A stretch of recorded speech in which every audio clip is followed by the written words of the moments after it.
welcome to Universal Heritage Television Niger. We are glad to have you once again on this show, Daybreak Niger. My name is Afam Echi. In this package, we are going to talk about how we can help drive education forward. I have an educationist, somebody who is so passionate about growing education in Nigeria. It is her thought. She's so concerned that there is so much we need to do on both sides, the government and the public, to move education forward. Her name is Adim Madumere Chime. Madam, you are welcome to our program. Thank you very much. Thank you, viewers. Please remember to like our Facebook page and subscribe to our YouTube platform. My name, once again, is Afam Echi. Madam, you feel so concerned, and I've heard you on different occasions and different platforms talk about supporting governments to drive education. But first of all, I will want to find out how would you assess the level of government support to advancing education so far in Nigeria, especially in Imo State. How would you measure, how would you assess, if you are asked to score governments, how would you do that? Okay, government in general, as in government of Nigeria, well, I would actually score them around 60%, okay, because there are new innovations in education which I am aware they have introduced. Okay. Only that a lot of states have not imbibed these things, so you wouldn't really know. There are a lot of programs, new programs. There is the Agile program. Agile? Agile. Okay, explain Agile. Agile means it's an adolescent education program for girls. Okay. For girls who dropped out of school due to one reason or the other.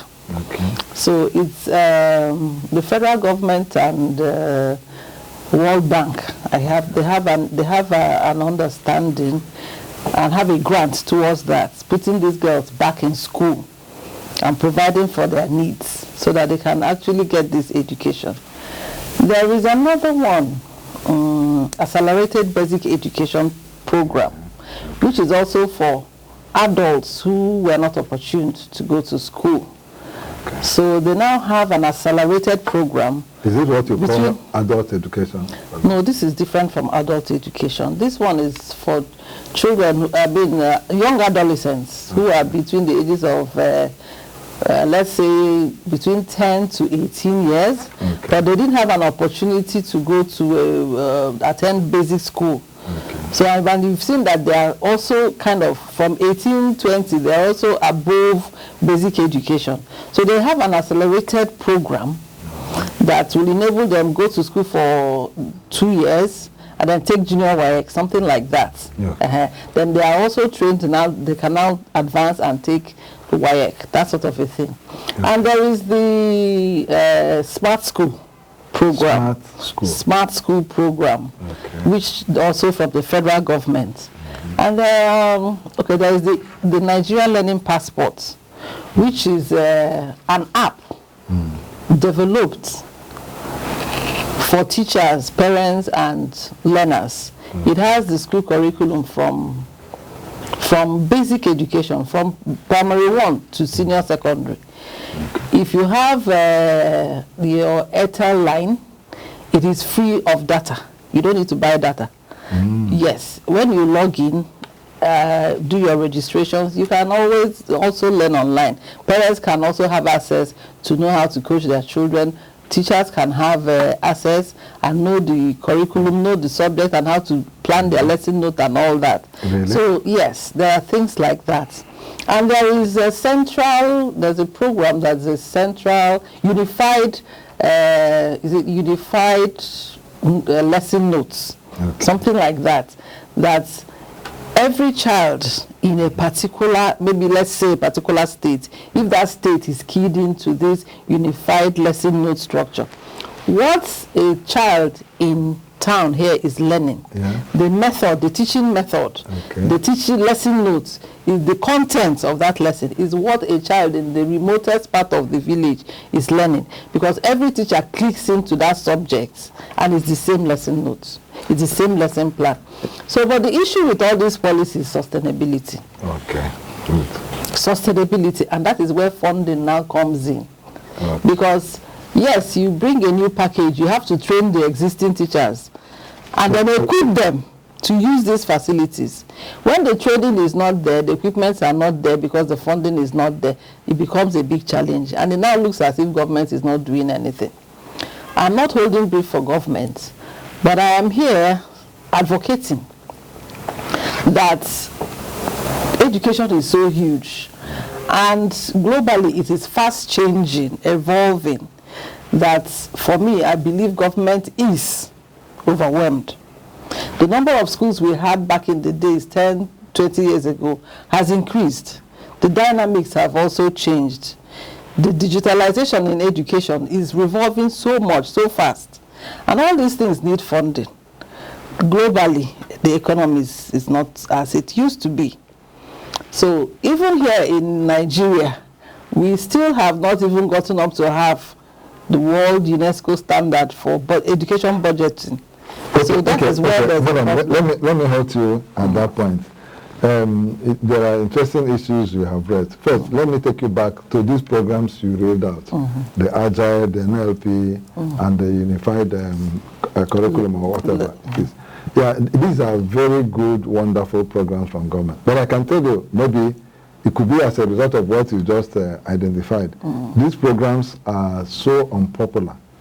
Unpopular because even though I am not claiming that I need to know everything happening around me, but as somebody in the media circles, some of these things, if they are out there in the public domain, most parents would have latched in on it. You know, because I relate with people like you, educationists, teachers here and there, and even around me, but I don't see anybody talk about this thing. So which means it is either under-publicized, you know, or maybe because of poor funding, just like you said, or just like you also said, the people are not trained to utilize these programs.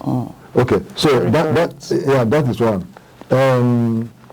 I think you may need to take it back to the appropriate units of government that should make these things available while you're advocating for public support. But now, let me ask you pointedly, what actually do you want the public to do?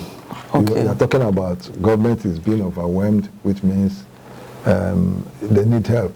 Yes. So what do you want from the people? Okay.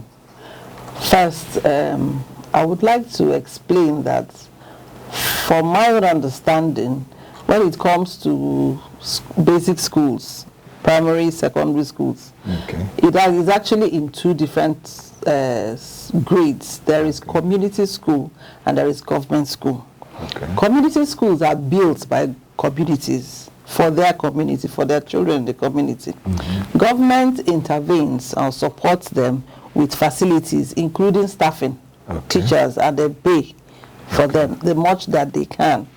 When they have supplies for books and texts, they also do that.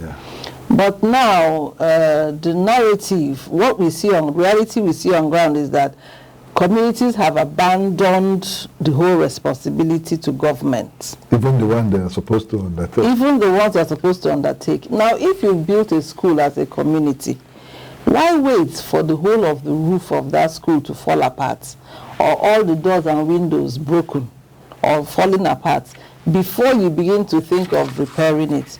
When one roof, just one zinc is blown off, why not put itinerary together and fix it instead of waiting for government? Okay? You own that school, you built it, you own it. Why wait for it to dilapidate? Now, when it comes to vandalization of schools facilities that we see, they are not strangers doing that. There are people in the community, mostly youths, that do that.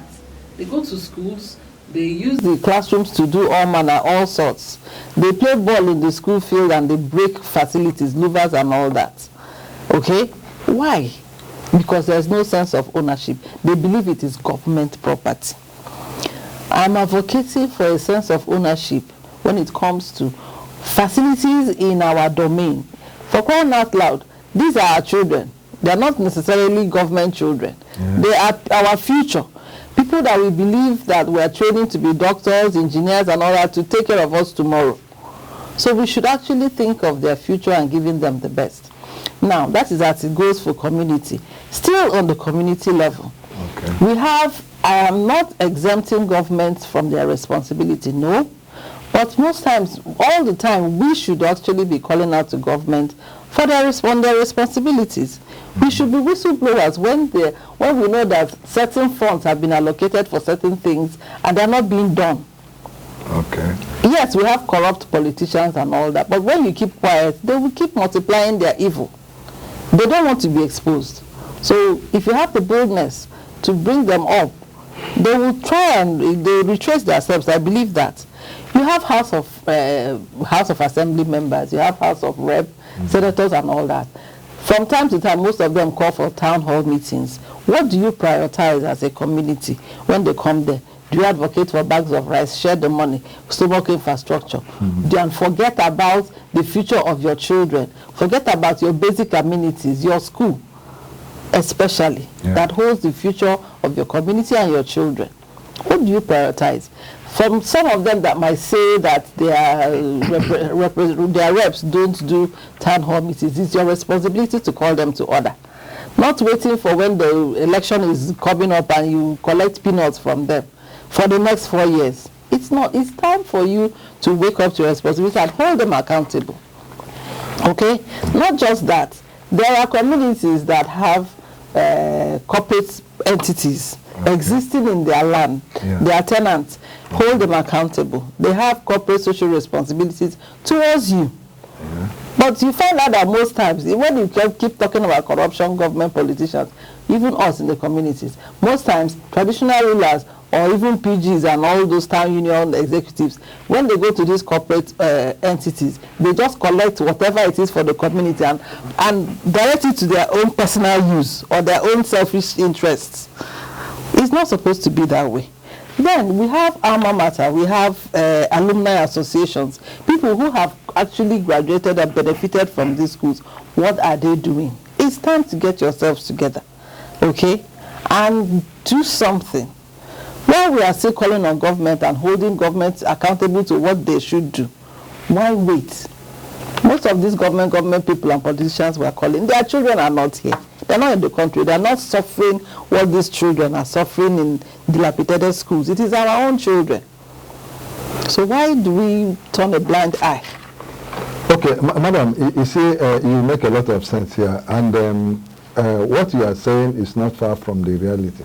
But I can tell you what you are actually advocating for is happening in some other places. At the risk of being immodest, in my own community, my own village, where I come from Uru, Isiogwa, Nembitolo, local government. Okay. Now, the community school there, the community primary school there, I can tell you there is little presence of government there. Because you can imagine in a place where we built toilet facilities, we provide some books. Recently, just a few days back, we donated a set of bands, a set of drums, 6 drums. Every year in the last 3 years, we have organized a Christmas party for the children. We refurbished the schools, the school collapse, even in the classroom. As rain is falling, the rain for digs hole, inside the classroom. We patched up these things. We fixed it. Before the windows were just open. People just dump into it and abuse the place. But we have tidied up those things. We bought a lawnmower for the school. You see. And there are so many other things I can't remember right now, which we have done in that school, and we keep doing. We provided 70,000 to buy chalk. So if we do as little as this, even by register, the register they use in during attendance, the school lacks it. So then what is the presence of government? If people are actually doing these things, as you are advocating and we are doing it, I can tell you for free, you can go and verify this. If people are doing this, don't you think the government will actually finally take off its responsibility? No, I don't think so. When it comes to staffing, I'm aware that almost all the time, when you have youth corpers, they deploy them to schools. There are Empower staff, they deploy them to schools. There's this one, the federal government, is it Federal Teachers Intensive Scheme. Okay. They run it for 2 years. They're the ones that pay those teachers. They deploy them to schools. Maybe you are not aware of all these things, but when you have issues like this, you can actually reach out to government, write to the ministry, request. By the time you tell the government through the Ministry of Education now, and tell them, see the things we have been doing, are doing in this our school to support. Please, can you also help us in these other areas? I don't think they will turn a blind. They will do the much they can do. Madam, okay. I believe so. Yeah. Why I'm saying this, both of us have agreed that this issue of funding and maintenance of school is right from the budget.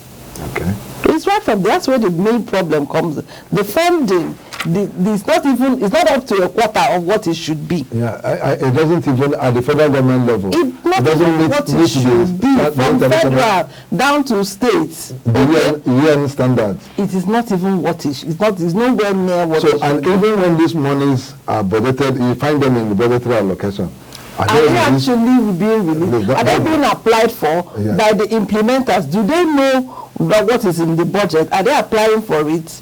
And are the monies being released? This is a whole chain. Yeah. So you see, the problem again is, if the government at their level is not doing much, the communities may be discouraged to do their part, because now we make a budget, 20 million for education. At the end of the day, if you cannot provide ordinary chalk, you can see how bad it is. Yes, that is still why I'm saying, when I say community, I don't mean only the immediate community where the schools are domiciled.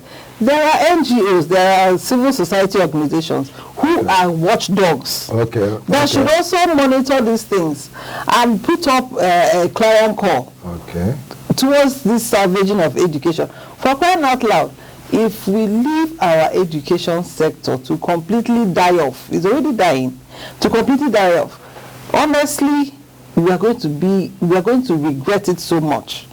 The dangers that having a high population of children who are out of school, who did not get any education, is numerous. If we begin to narrate it today, this program will not end. The looming danger is just a matter of, it's a ticking time bomb. Maybe in the next 5 years, we will now start seeing the result. You see how we're already seeing the results. I'm telling you, it's going to be worse, especially now that we have a hike in fuel price, and it's affecting movement of children to school. It's affecting even the population in school.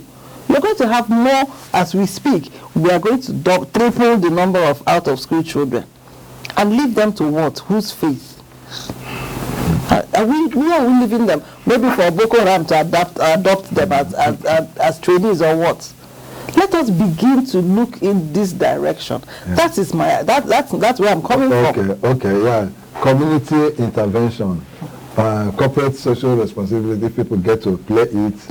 And so many other interventions can help to alleviate these fears and call on government, as you are doing this, also be calling on government to wake up to their responsibility. I did not say ignore government or exonerate them from their responsibilities. No. All these things have to come together. But in a case where you are pushing you're pushing government and they are telling you that they are really overwhelmed, what do? Do you give up to? Do your own bit. If an individual can build and run a school collectively in our community, what can we do? Maintain the one that we already have. It's not a one-man business. It's a collective effort. Okay, madam, let me take you to this critical question. You're an educationist. This is your business, this is your area.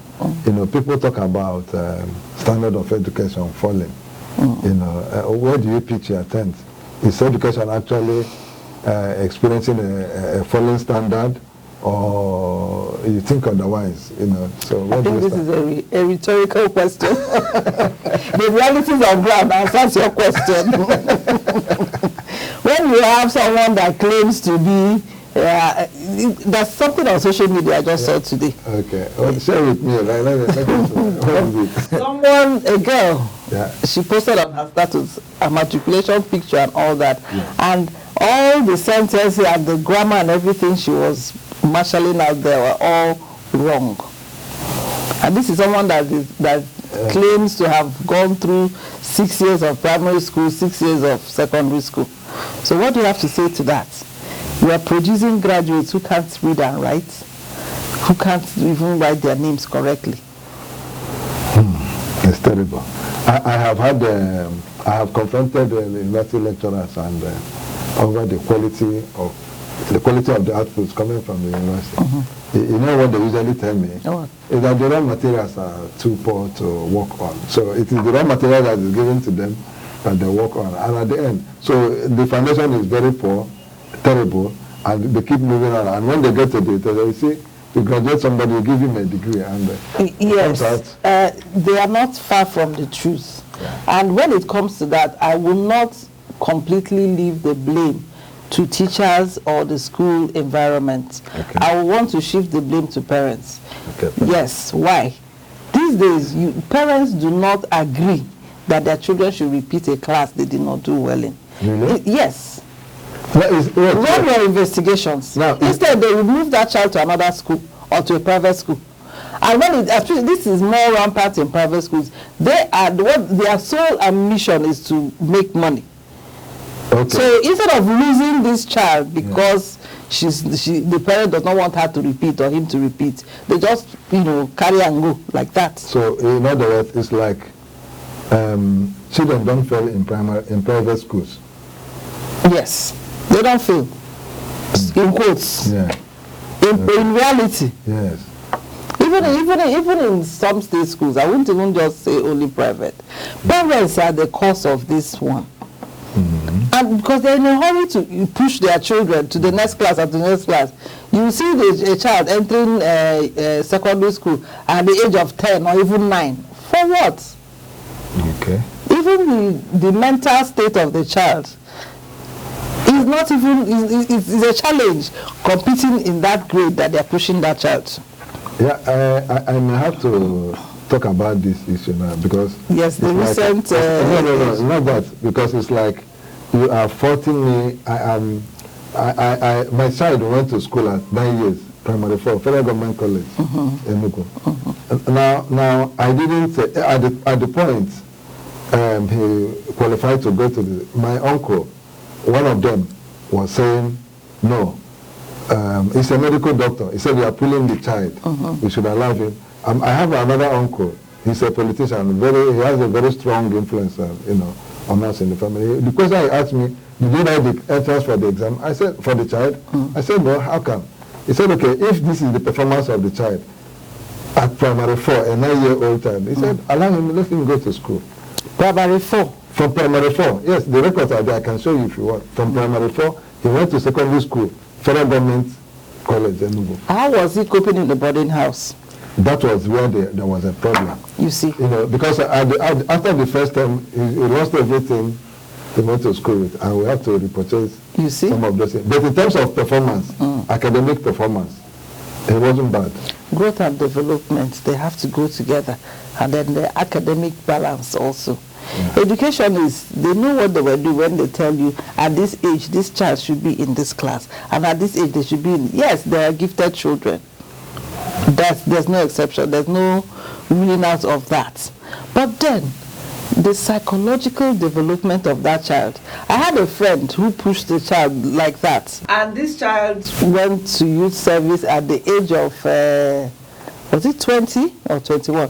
And each time he called this, because she had to go to another state, obviously, she will cry for 1 hour before even saying the issue why she called. Well, like you said, the factors, there may be different variables, Like this child I'm talking about now, my son, he's a medical doctor. And at the doctor of 20 years, he was already a graduate. And so when people talk about this, because I have my own experience, apart from the physical loss of items, being a child, the bully, the kick, and the take away, and he cannot talk, then apart from that, if it, in terms of performance, because in the school then he was coming first, second, and in secondary school he was now coming between third and fifth. So maybe you may have your point. Psychologically, that's what we're saying. Okay. The psychological side of it, like I said, there are gifted children. There are geniuses. Okay. Okay? Yeah. But then, what about the psychological effects? Balance it with the growth and development. Do you understand? Okay, okay. I'm not, this area I cannot contest you. Okay. Okay, madam, before I let you go, let us talk about, back in the days, we used to have public libraries. It abounds everywhere. We take joy in going from one library. There are popular libraries, national libraries. We have one at anywhere. We don't have one at over back then. We have the library that used to be located at the government house frontage there, you know, and converted to, is it a church or whatever right now.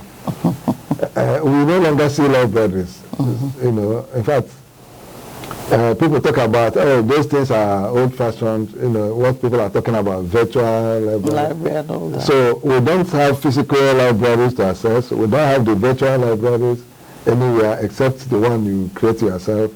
And you may not have the funding to always electronically access these things. So what are your thoughts about availability of libraries as an aid to education advancement? Libraries can never be ruled out. Okay. Okay, hard copy remains hard copy anytime, any day, and soft copy is there. But the challenge, and I know that the library, it was relocated, not as if it's shut down. And we have a national library, we have a state library. They just relocated. Yeah, it is the popularity, the usage. Fine. The usage. And the location, in those places they are located, people hardly can access them. And I don't think it's library, use of libraries are in vogue again. Yes, that's the right, it's not in vogue. That's the right word, that's the right phrase for it. We're living in a digital age, and the digital age, I keep saying it, is a lazy age, where you lie down or sit down in one place and you access the whole world. So why take transport that is very expensive now to go to one archive in one place to start looking for a book, which you know? Let's just be realistic. The Nigerian, the African man, the Nigerian man, you know that the best place to hide something for him is inside the book. Nobody is reading the book. I take exception to let's exception to the black man, that the black man doesn't read. Yeah, the people who read that, if we don't read that, how are we able to produce some of these intellectuals that are making waves globally?